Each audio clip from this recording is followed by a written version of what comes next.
Bonsoir, bonsoir, bonsoir, bien-aimés. Comment est-ce que vous allez? J'espère que vous allez très bien.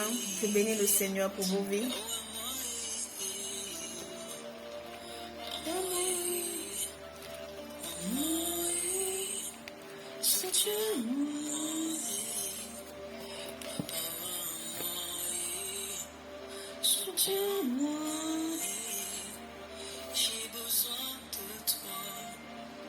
J'ai besoin de toi, j'ai besoin de toi, j'ai besoin de toi.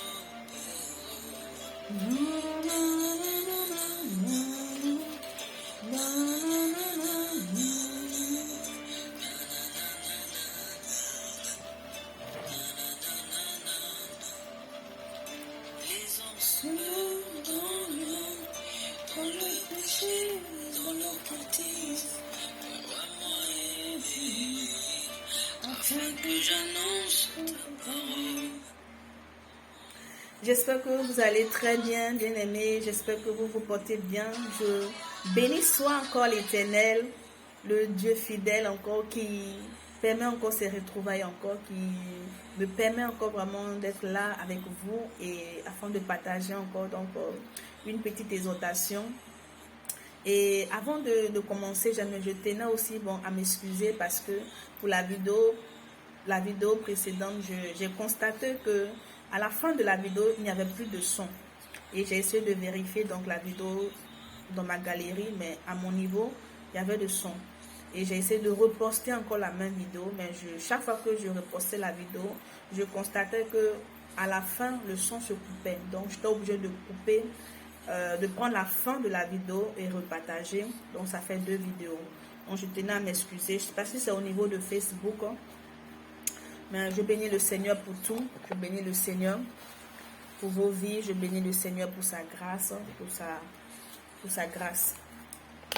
Donc, on va prier avant de commencer.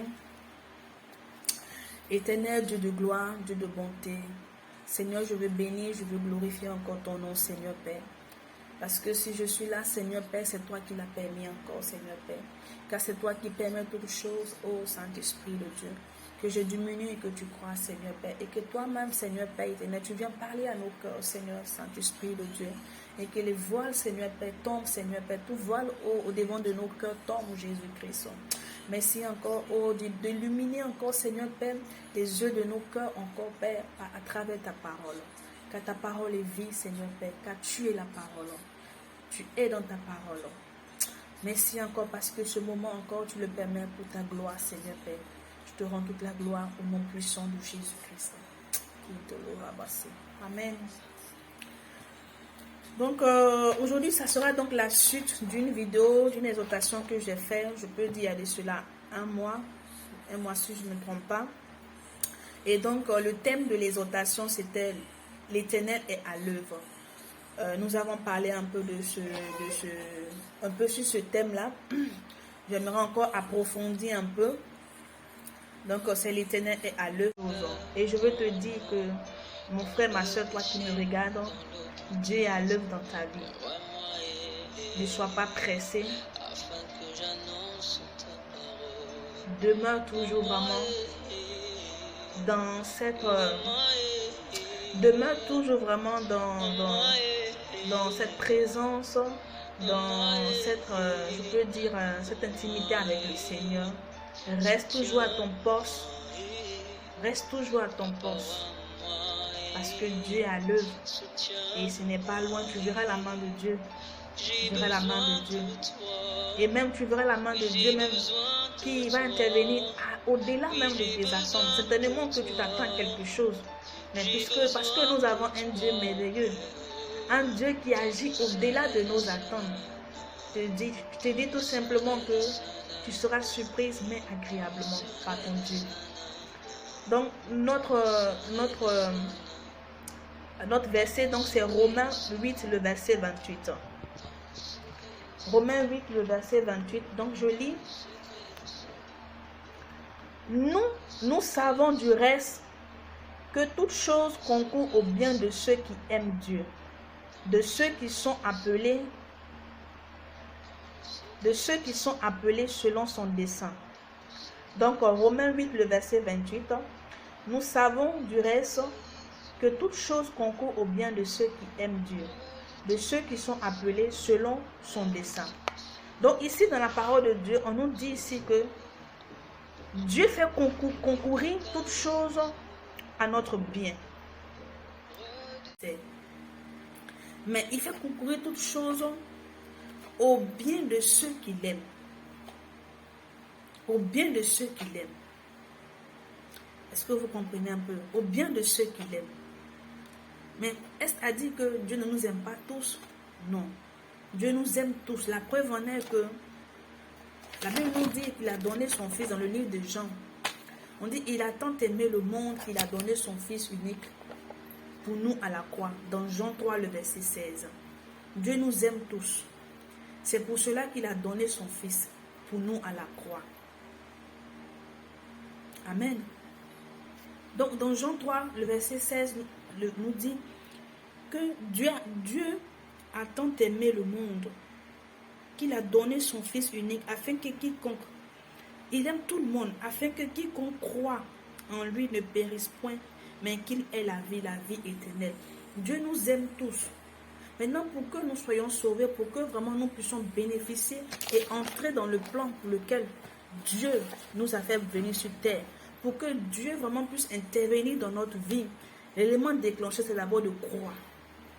C'est de croire qu'il est le Seigneur, de croire qu'il est le chemin, la vérité, la vie, de croire en son Fils qu'il a fait venir pour nous à la croix. Amen. De croire.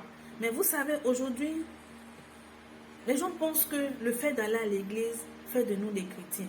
Il y a des gens qui vont à l'église, qui sont dans les assemblées, mais qui n'ont pas encore accepté le Seigneur. Parce que vous savez, les disciples, ils étaient avec Jésus. C'est vrai, ils étaient avec Jésus, mais ils étaient là pour le spectacle, ils étaient là pour ce que Jésus faisait. Parce qu'eux-mêmes, ils suivaient Jésus sans toutefois vraiment le connaître, Ils ne comprenaient pas à un moment ce que Jésus faisait, mais ils le suivaient parce que, bon, ils l'aimaient et puis vraiment, ils étaient vraiment éblouis vraiment de tout ce que le Seigneur faisait. C'est après que, lorsque ils ont reçu vraiment le Saint-Esprit, qu'ils sont vraiment, véritablement, qu'ils sont rentrés vraiment dans une autre phase de leur marche avec le Seigneur.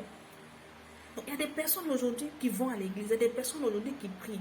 Ils vont à l'église chaque jour, mais ils ne sont pas encore convertis, ils n'ont pas encore accepté le Seigneur. Ils vont juste pour la forme.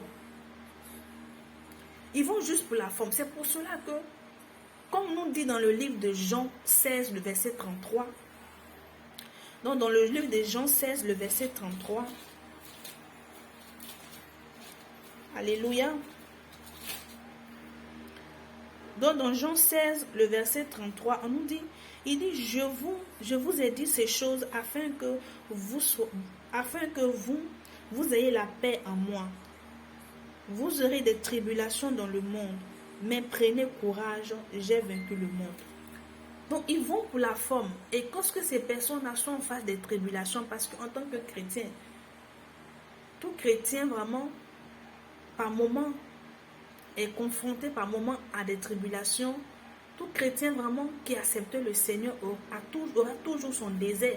Chaque personne vraiment toutes ces personnes-là qui ont accepté le Seigneur, ils sont passés par le désert, ils sont passés par des moments difficiles. Il y a des moments dans leur vie où ils ne comprenaient pas. Il y a des moments dans leur vie où vraiment ils étaient vraiment dans l'adversité. Mais ces personnes-là ont pu vraiment sortir de là. Dieu a pu les faire sortir de là parce que malgré tout ce qu'ils vivaient, tout ce qu'ils ont pu subir vraiment dans le désert, tout ce qu'ils ont pu vraiment rencontrer comme tribulation, Dieu a pu les faire sortir parce que ces personnes-là aiment le Seigneur. Alléluia. Parce que ces personnes-là aiment le Seigneur. Et aujourd'hui, il y a beaucoup de frères et sœurs aujourd'hui qui sont face aux tribulations, aux épreuves, aux adversités, aux difficultés, aux trahisons, aux accusations. Ils sont accusés à tort. Vraiment, ils font face aussi à des combats.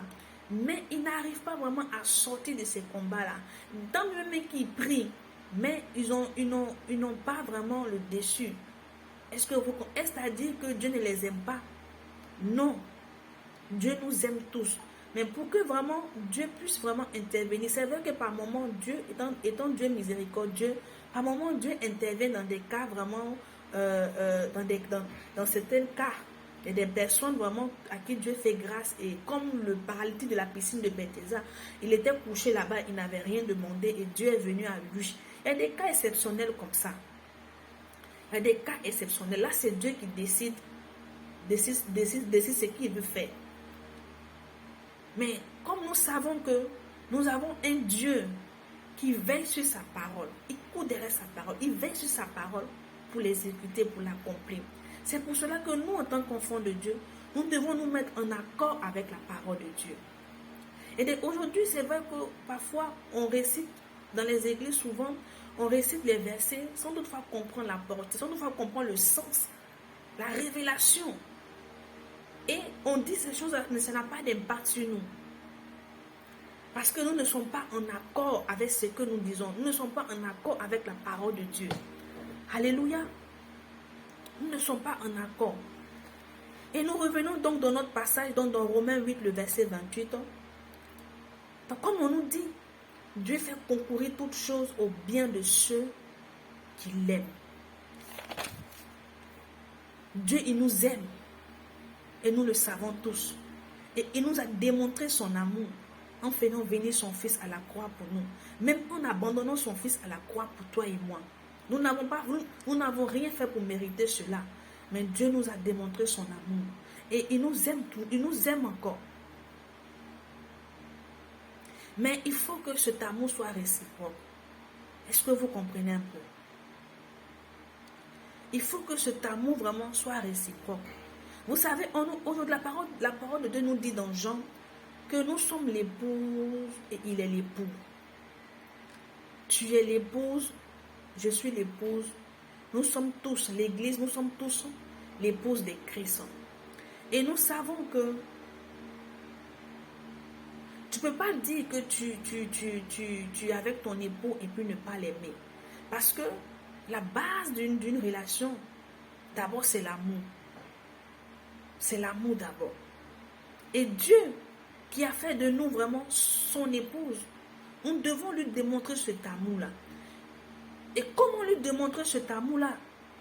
Nous ne pouvons pas dire que nous aimons le Seigneur et nous faisons des choses pour le blesser à tout moment. Parce que vous savez, lorsque nous agissons mal, lorsque nous marchons sans toutefois vraiment nous conformer à la parole de Dieu, nous blessons le Saint-Esprit. Parce que Dieu a fait habiter son esprit en nous.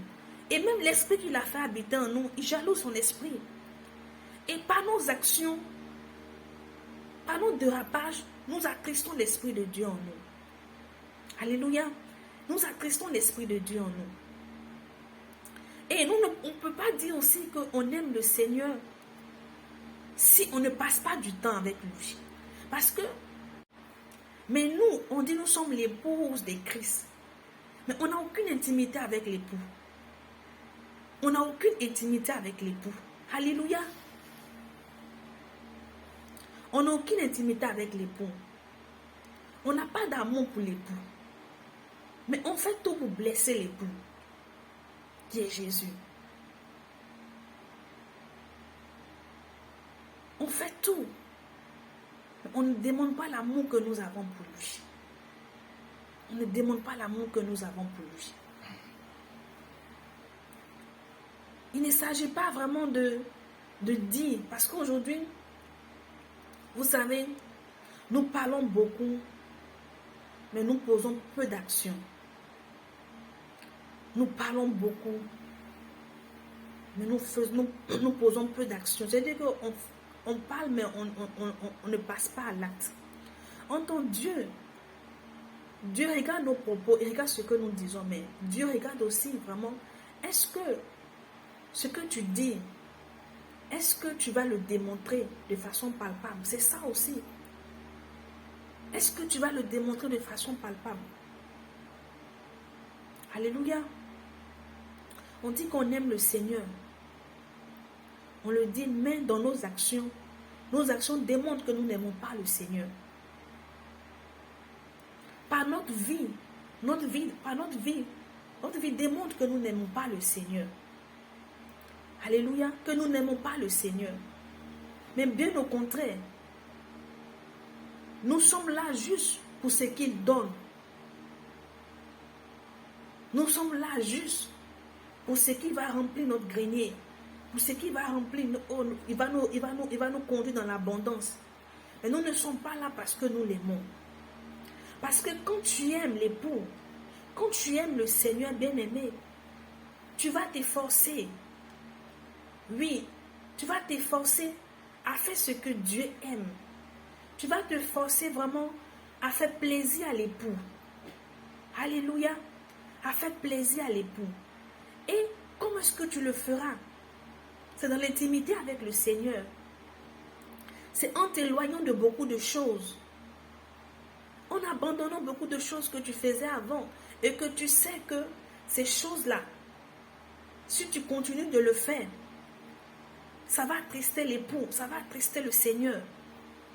Et parce que tu l'aimes, et parce que tu l'aimes et que tu veux vraiment, tu veux demeurer en lui, tu veux demeurer vraiment dans sa présence, tu ne veux pas t'éloigner de lui, qu'est-ce que tu vas faire?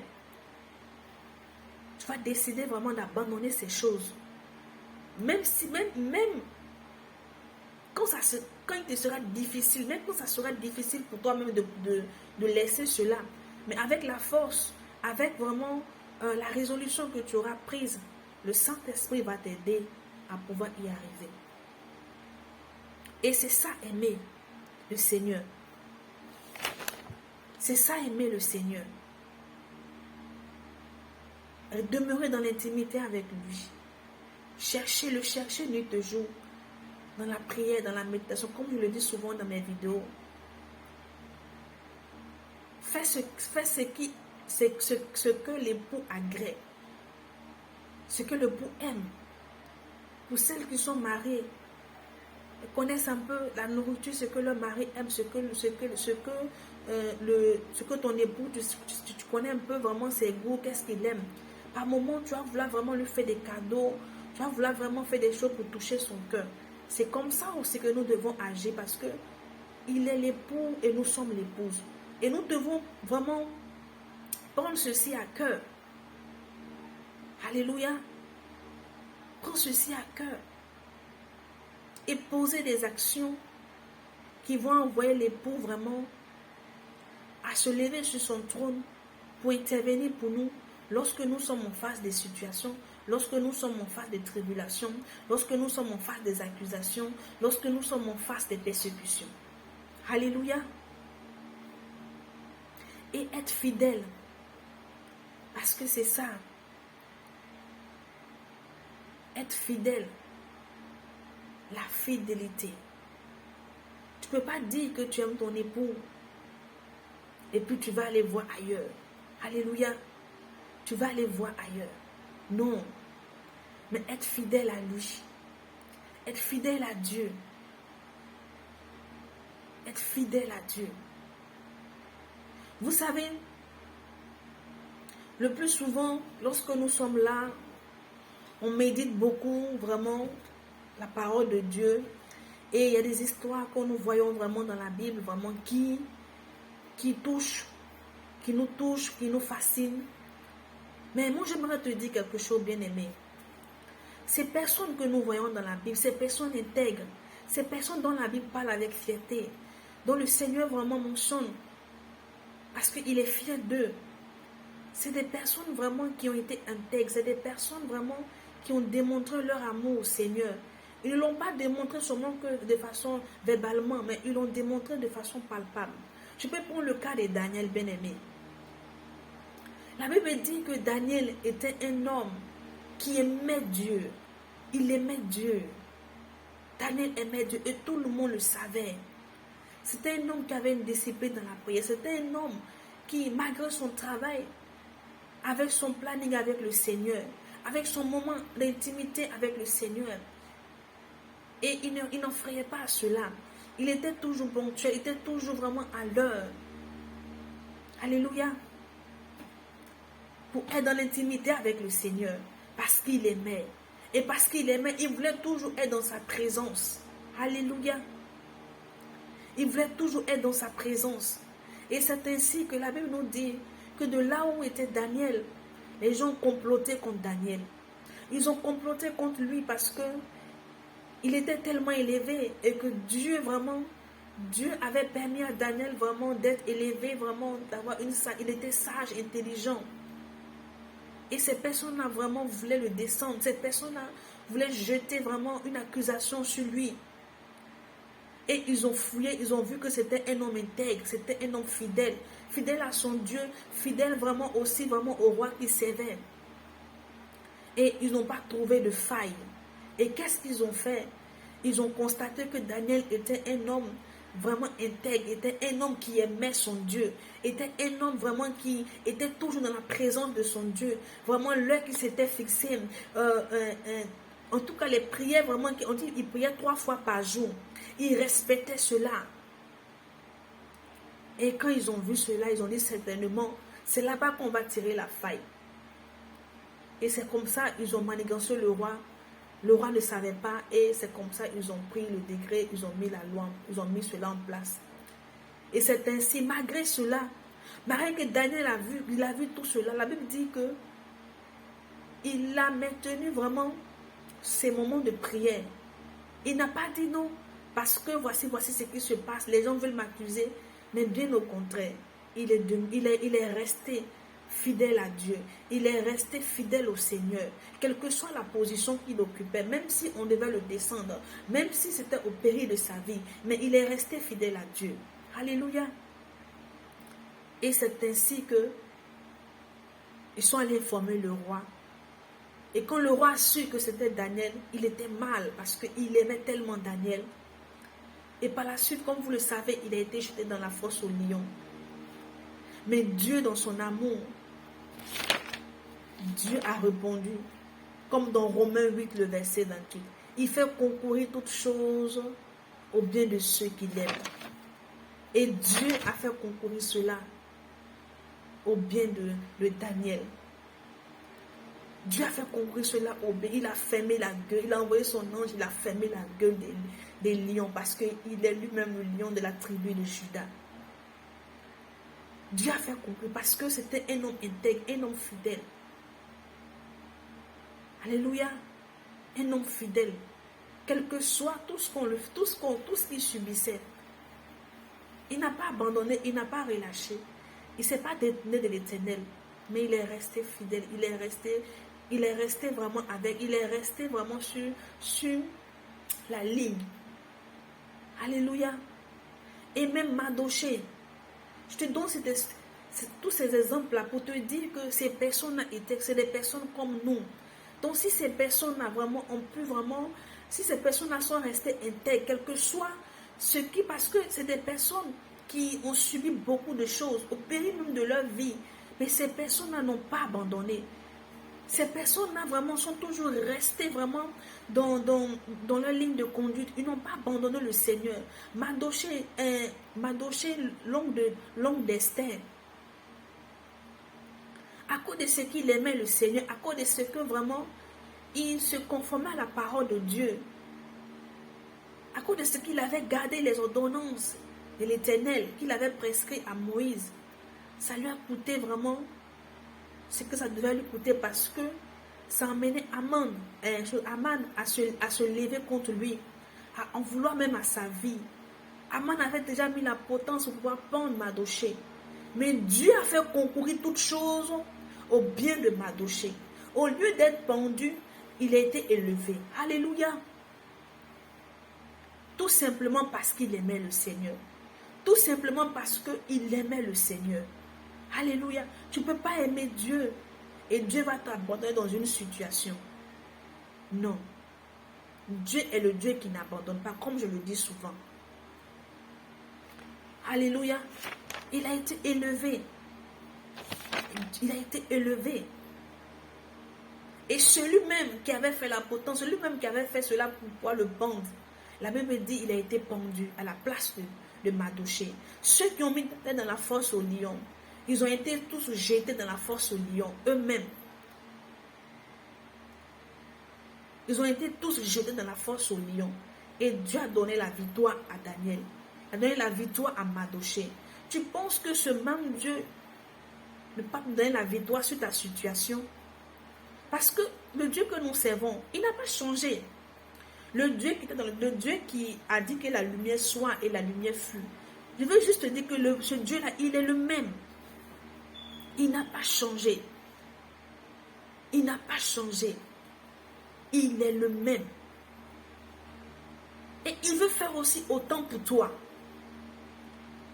Mais ce qui empêche Dieu de le faire, c'est parce que tu n'aimes pas Dieu. Il y a des personnes qui n'aiment pas le Seigneur. De par leur vie même, on sait qu'ils n'aiment pas le Seigneur. Entends Dieu, quand il veut intervenir, selon Romains 8, le verset 28, il intervient pour ceux qui l'aiment. La Bible nous dit dans Deutéronome 6, le verset 5, il dit, tu aimeras ton Dieu de tout ton cœur, de toute ta force, de toute ta pensée. Dieu, lui, veut être le centre de ta vie. Il veut être vraiment le premier choix dans ta vie. Il veut être vraiment la première option dans ta vie. Mais est-ce que toi, tu aimes Dieu à ce point-là? Au point même de risquer même ta vie pour le Seigneur. Parce que c'est ça. Parce que c'est ça. Aujourd'hui, il y a des frères, lorsqu'ils sont titillés un peu seulement par les situations, en même temps qu'ils abandonnent, en même temps qu'ils laissent la main de Dieu. Parce qu'au préalable, ils sont venus à Dieu, non pas parce qu'ils aiment le Seigneur, mais ils sont venus à Dieu pour les bénédictions. Ils sont venus à Dieu pour ce que Dieu donne. Mais Dieu n'a pas de problème à nous donner toutes ces choses-là.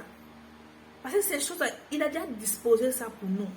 Mais Dieu a plus à nous donner que les biens de ce monde. Il a plus à nous donner. Alléluia. Il a plus à nous donner. Et on nous dit encore que il fait concourir toutes choses au bien de ceux qu'il aime, ceux qu'il a appelés selon son dessein. Ceux que Dieu a appelés, il les a justifiés. Ceux que Dieu a appelés, il les a justifiés. Il les a pardonnés. Ce sont ceux-là les enfants de Dieu. Parce que, comme je le dis, nous sommes tous créatures de Dieu, mais nous ne sommes pas tous enfants de Dieu. On devient enfant de Dieu lorsqu'on accepte, lorsqu'on croit et on accepte le Seigneur. C'est en ce moment-là que la procédure est déclenchée. C'est ce qui déclenche vraiment cette procédure-là. Parce que il ne s'agit pas de venir à l'église et puis dire que vraiment je suis chrétien si tu n'as pas accepté, si tu ne crois pas. Alléluia. Si tu ne crois pas. Et aussi d'autres sont frustrés parce que vous savez, Dieu fait concourir vraiment toutes choses à notre bien. Non pas pour nos désirs, parce que vous savez, parfois on demande certaines choses à Dieu, parfois certaines choses nous arrivent et on veut que Dieu intervienne ainsi, on veut que Dieu fasse cela comme ça, nous-mêmes on veut donner les directives à Dieu. Et parfois beaucoup sont frustrés par rapport à cela. Mais j'aimerais juste te dire que Dieu ne fait pas concourir les choses à ton bien pour tes désirs, non. Mais il travaille à accomplir son dessein en toi. Il travaille à accomplir son dessein en toi. Donc ce qui signifie que les situations auxquelles tu es confronté, les tribulations là, c'est des choses vraiment qui étaient attachées à toi. C'est des choses, c'est ton parcours sur la terre. Quand Dieu t'a fait venir sur la terre là, Dieu savait déjà que ceci allait arriver. Et à cet instant-là, il allait intervenir en fonction de ça. Rien n'est nouveau sous les cieux. Rien de ce qui nous arrive n'est nouveau pour Dieu. Dieu le savait à l'avance. Dieu savait cela avant. Donc quand les choses arrivent, c'est parce que Dieu a déjà tout préparé à pouvoir nous faire sortir. Mais si nous ne sommes pas dans la conduite qui va permettre à Dieu de nous faire sortir de là, c'est en ce moment-là que beaucoup, dans leur combat, échouent. Beaucoup sont vraiment dominés. Ils ne dominent pas, mais on les domine. Ils sont assujettis. C'est en ce moment-là que beaucoup, dans les situations difficiles, l'ennemi a le dessus sur eux. Parce que ils ne sont pas dans la ligne, ils ne sont pas en accord avec la parole de Dieu. C'est qui est l'élément déclencheur? Alléluia. C'est qui est l'élément déclencheur? C'est qui est l'élément déclencheur? Donc, j'aimerais juste interpeller par rapport donc à cette petite exhortation-là. Te dire tout simplement que tu dois vraiment te mettre en accord avec la parole de Dieu. Tu dois agir en tant qu'épouse de Christ. Tu dois vraiment demeurer dans l'intimité avec le Seigneur. Tu dois être fidèle à Dieu. Tu dois vraiment démontrer à Dieu ton amour de par ta fidélité. Tu dois démontrer à Dieu ton amour de par ta soif, parce que tu recherches sa présence, tu recherches le Seigneur. Ne sois pas là seulement qu'à recevoir. Ne sois pas là seulement qu'à attendre seulement.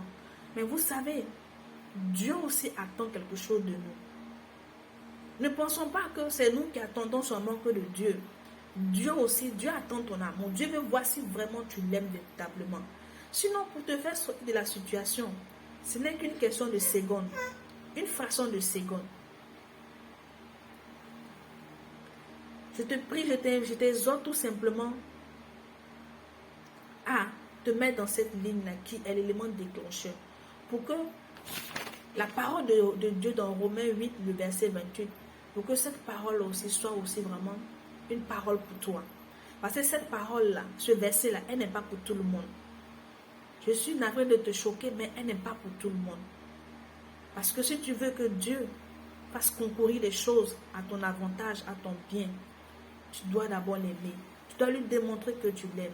Et l'aimer, quand on dit, lorsque tu aimes le Seigneur, nous savons tous, aimer le Seigneur, c'est lui démontrer en mettant en pratique sa parole, en t'éloignant véritablement du péché, en faisant ce que Dieu te demande.